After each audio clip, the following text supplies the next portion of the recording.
Hi, welcome to Toy Hill Studio. My name is Kendall Kessler, and I'm doing another what I call my suggestions paintings. These are paintings where I put down a lot of colors, let them interact like an expressionistic painting, and then if something shows up, I go with it. I guess kind of like looking at clouds. This time, I've decided to get the paper real wet so I can really just bleed the color, something different. And if something doesn't come up, then it becomes one of my very abstract paintings. What I call my center my mind paintings, where there isn't any specific subject matter. I'm just going to let it really bleed.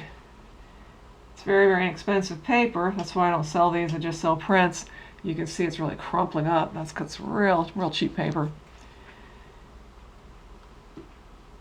As I said before, I got this idea because whenever I see artwork that's supposed to be completely abstract, I always see something in it. So I thought it'd be interesting to do a series where I'm not trying to paint anything specific, but I'm just waiting to see if something just kind of shows up. And I've done a lot of these, and please be sure to click on the link in the description to see this series. And then there's also my Center My Mind series where there is no subject matter, where it's, like I said, music without words. But it's a really interesting thing to do, and I've been doing it for quite some time now. Most of my work is what artists call representational work, trying to get what's out there, and it's mostly of the Blue Ridge Mountains, where I've lived my adult life with my naturalist husband, Clyde Kessler. He doesn't even have a website, but if you put his name in Google, you will see all the work that he has done, all the research that he's done over the years, published in articles, and then he does write poetry too. And he's been published well over 200 times in various magazines, and we've done a number of books together. So it's been a very interesting life living in this gorgeous area. My husband has taken me around, and so many of my paintings are based on these beautiful sites that he grew up around. The Blue Ridge is actually only a small strip, which, boy, he certainly has told me that a lot of times, because everybody around here wants to call the mountains here the Blue Ridge. I'm actually in Southwest, and we're near the Blue Ridge, but it's just a small strip of mountains of Virginia and North Carolina, which most people don't know. They want to call all these pretty mountains around here the Blue Ridge. Well, so far I don't see a darn thing. Not really cropping up with anything. I like the way the paint's bleeding, and I like the color accents, but not seeing anything. Once in a while that happens, and I just really can't pick out any forms. As I said before, one time I was so sure there was nothing there, and then after it dried I looked over it and there was a fox. I mean, it was pretty clear at the top of the painting from the side, looking like it was running. And I was real surprised I didn't see that at first. So if you go in that series, you'll see have it called Where is the Fox? Boy, I'm just mostly just stuttering and not getting anywhere today. Oh well. Do a little bit more. Oh, I really like that magenta. I've always been a big fan of magenta. It is such a wonderful, fascinating color. Still not seeing anything. I'm going to start adding some white to it and see if something doesn't kind of suggest something to me.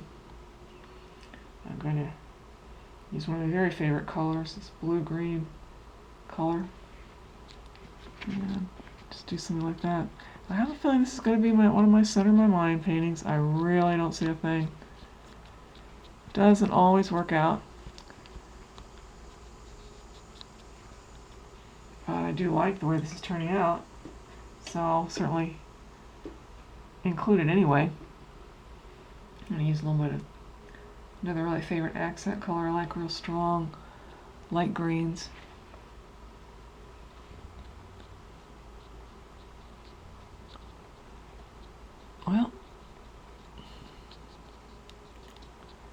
Well now, I don't know. This may be stretching it a little bit, but I'm kind of starting to see some flowers with the sun behind it. If you look right through here, that could be the sun, and then some flowers right through here, right in there and there.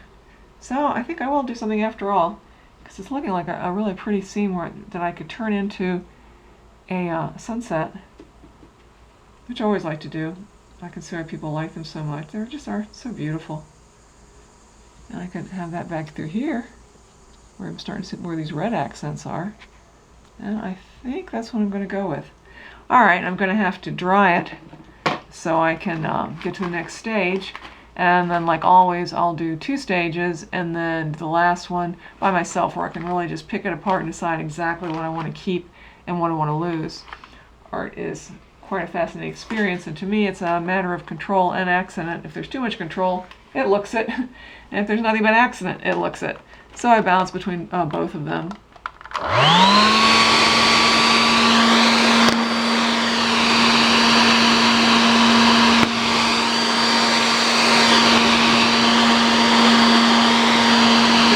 Take a little bit, there's a good bit of paint on it.